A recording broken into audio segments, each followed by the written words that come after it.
پاکستان میں مرد سیاستدانوں کو تو چھوڑیں، خواتین سیاستدانوں کے ساتھ 9 مئی کے نام پہ اور عمران خان کا ساتھ نہ چھوڑنے کے نام پہ سیاست کا مقابلہ سیاست سے نہیں، سیاست کا مقابلہ چادر کھینچنے سے، خونریزی کرنے سے اور عزتوں کی پامالی سے شروع کیا ہے۔ سر، یہ میرے پاس رپورٹ ہے HRCP 2020 کی۔ سر، اس کی ریسرچ کہتی ہے کہ 90% پاکستانی خواتین نے کہیں پر بھی زندگی کے کسی حصے میں ڈومیسٹک وائلنس کا وہ شکار ہوئی ہے۔ تو اسپیکر صاحب، جب 90% خواتین کہیں پر ڈومیسٹک وائلنس کا شکار ہوئی ہیں، وہاں پہ کوئی آدمی جس کا ذہنی توازن شاید درست نہ ہو اور اپنا آپ کو بڑا امپاورڈ سمجھتا ہو، میل شوونزم ہے، وہ بند دروازوں کے پیچھے کسی خاتون کے اوپر جو ہے وہ تشدد کرتا ہے تاکہ اس کی چیخیں سنائی نہ دیں۔ جب گھر کے بڑے اس کو جمع کرتے ہیں اور اس کو بلاتے ہیں کہ تم نے خاتون کے اوپر تشدد کیوں کیا، تو سر وہ بھی منہ چھپائے پھرتا ہے۔ لیکن پاکستان ایک ایسا اسلامی جمہوریہ پاکستان ایٹمی طاقت ہے جس میں نواز شریف کی ماں پہ، جس میں شہباز شریف کی ماں کے اوپر خواتین کو سڑکوں کے اوپر گھسیٹا جاتا ہے، ان کی چادر کھینچی جاتی ہے، ان کو پر واٹر کینن استعمال کیے جاتے ہیں، لاٹھی چارج ہوتا ہے، ان کو پر FIR کی جاتی ہے، چادر اور 4 دیواروں کو پامال کیا جاتا ہے، لیکن کسی کو شرم نہیں آتی ہے، کسی کو شرم نہیں آتی ہے۔ اسپیکر صاحب، کہا گیا کہ جی سیاست میں سب کا حق ہے اور اس میں لکھا ہوا ہے کہ جی ٹالرنس ہونی چاہیے۔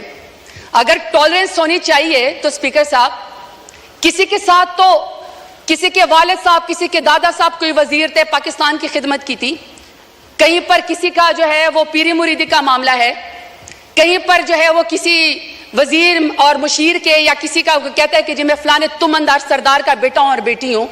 لیکن اسپیکر صاحب، میرا سوال ہے کہ اگر میں NA 185 پہ زرتاج گل وزیر ڈیرہ غازی خان سے الیکشن لڑنا چاہتی ہوں تو کیا ڈیرہ غازی خان میرے لیے نو گو ایریا تھا کہ آپ میرے پروپوزر اور سیکنڈر کو بھی اغوا کریں، آپ میرے گھر کا محاصرہ کریں، جب میں گھر سے نکلوں تو آپ میرے اوپر لاٹھی چارج کریں؟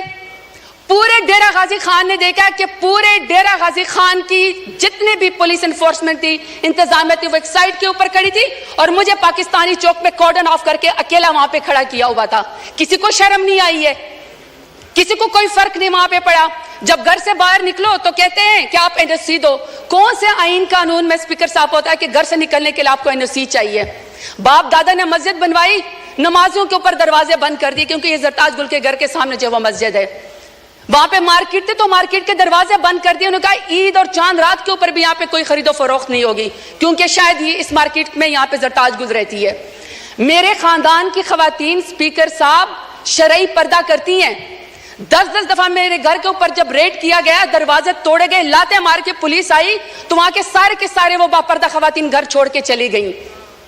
تو آپ کہتے ہیں کہ آپ کو سیاست کا حق ہے۔ مانتے ہیں ہم بینظیر بھٹو صاحبہ کی ہم عزت کرتے ہیں کیونکہ پہلے وزیر اعظم تھی خاتون، لیکن ایک دوسری بھی تو ہے نا جو ٹک ٹاک اور وزیر اعلیٰ جو کہتی ہے کہ خواتین میری ریڈ لائن ہے۔ ریڈ لائن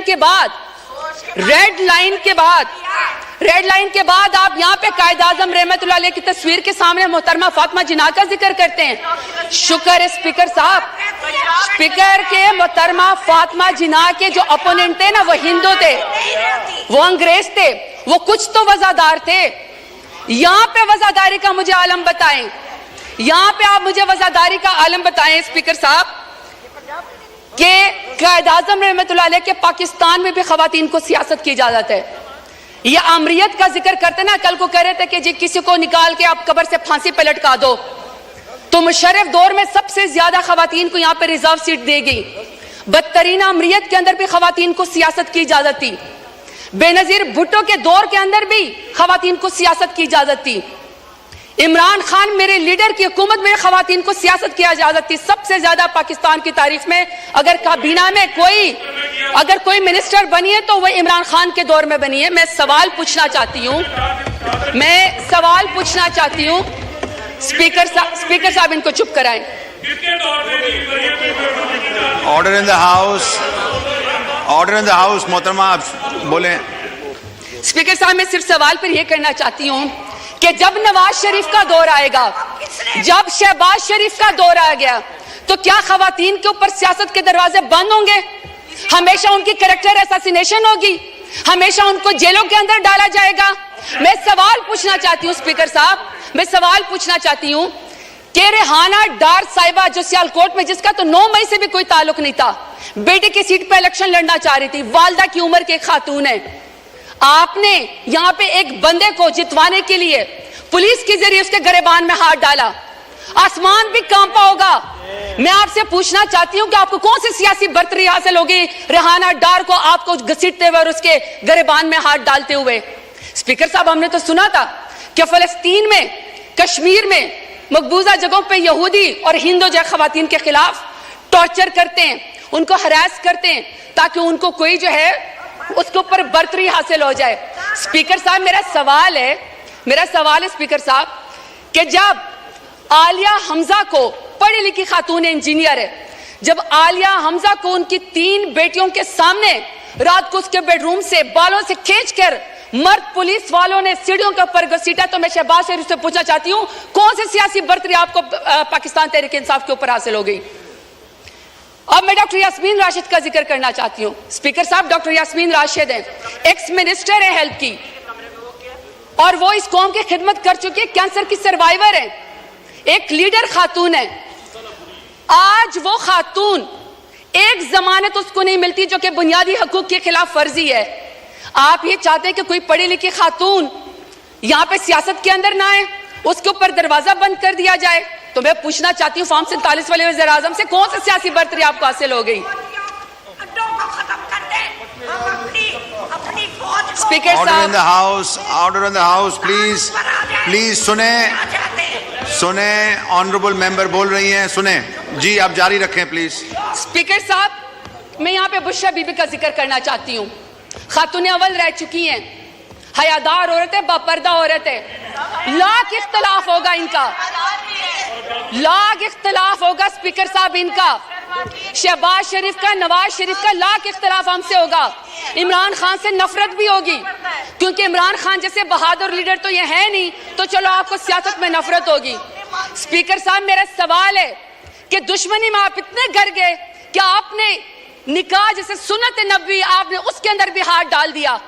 کوئی باپردہ خاتون بھی آپ کے شر سے محفوظ نہیں رہی.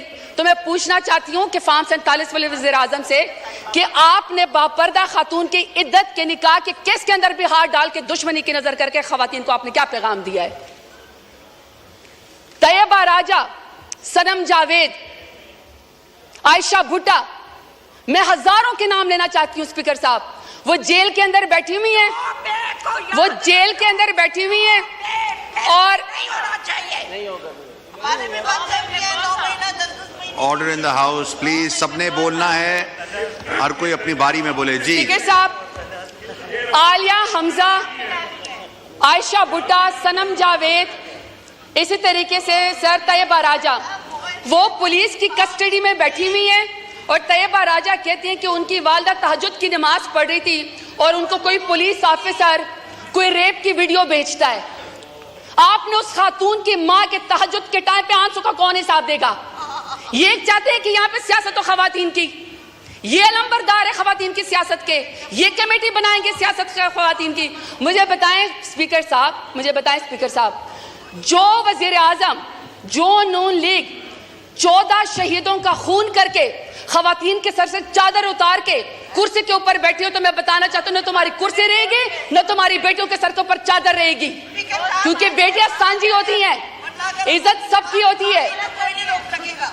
یہ اسپیکر صاحب میں آپ کو ذرا فیکٹس اینڈ فگر بتانا چاہتی ہوں. یہ 21 اپریل 2024 کی اسٹینڈنگ کمیٹی کی رپورٹ ہے, پی ڈی ایم کی 2 سال کی, انکلوڈنگ ان کی جماعت کی, پی ایم ایل این کی. سر, اس رپورٹ میں کہتے ہیں کہ خواتین قیدیوں میں 60% اضافہ ہوا ہے. واٹ اے شیم. آپ نے مہنگائی تو کر دی, کتنی شرمناک بات ہے کہ آپ سے ملک تو سنبھالا نہیں جا رہا. آپ کشمیریوں کا خون کرتے ہیں, آپ خواتین کو سڑکوں کو پر گھسیٹتے ہیں, آپ کسانوں کی پٹکی اتارتے ہیں, لیکن آپ کے پورٹ فولیو پہ ماشاءاللہ سے کیا ہے کہ 60% خواتین کا اضافہ ہوا ہے قیدیوں میں. اس کا حساب ہمیں کون دے گا؟ چلے چھوڑے, ہم نہیں مانتے. آپ ہماری رپورٹ کو, ہماری اس بات کو یہ رد کر دیں, کیونکہ میں تو پی ٹی آئی کی ہوں. ذرا اپنے مائی باپ امریکہ سپر پاور کی اسٹینڈنگ کمیٹی کی ذرا ان کی رپورٹ پڑھیں. یہ جی اسپیکر صاحب, یہ اسٹیٹ ڈپارٹمنٹ کی ہیومن رائٹس کمیٹی کی رپورٹس ہیں. ذرا یہ پی ایم ایل این کا میں آپ کو ذرا ان کا پورٹ فولیو بتانا چاہتی ہوں. وہ کہتے ہیں ان کی نون لیگ کی پہلی حکومت کا خاصہ ہے اغوا, ابڈکشن. دوسرا ہے جعلی مقدمات. تیسرا ہے سیاسی مخالفین کا قتل. پھر ہے دور حراست, جسمانی ریمانڈ. پھر ہے سیاسی کارکنان کو ہراساں کرنا, ضمانت ملنے کے باوجود دوبارہ گرفتار کرنا, ججوں پر انصاف نہ کرنے کے لیے ان کے ویڈیوز بنانا, شہریوں کی زندگی کو میں غیر قانونی طور پر مداخلت کرنا, صحافیوں کو سچ بولنے سے روکنا, احتجاج اور نقل و حرکت کو روکنا, سیاسی سرگرمیوں سے طاقت کے زور پر روکنا, اور ماشاءاللہ رشوت, بھتہ خوری اور اقربا پروی. یہ ان کا پورٹ فولیو ہے پی ایم ایل این کا, اور یہ یہاں پہ آ کے جاتے ہیں عمران خان کا مقابلہ کرنے کے لیے. شکریہ. نہیں سر مجھے سر 5 منٹ چاہیے. میری آپ سے ریکویسٹ ہے سر. وائنڈ اپ کریں. ریکویسٹ ہے سر. 1 منٹ میں وائنڈ اپ کریں پلیز. سر 5 منٹ ریکویسٹ ہے پلیز. ابھی آپ کے ذہن قریشی صاحب نے ابھی بولنا ہے, آپ پلیز وائنڈ اپ کریں. سر میری پہلے ریکویسٹ یہ ہے کہ ہمیں تمام خواتین کی رپورٹ دی جائے.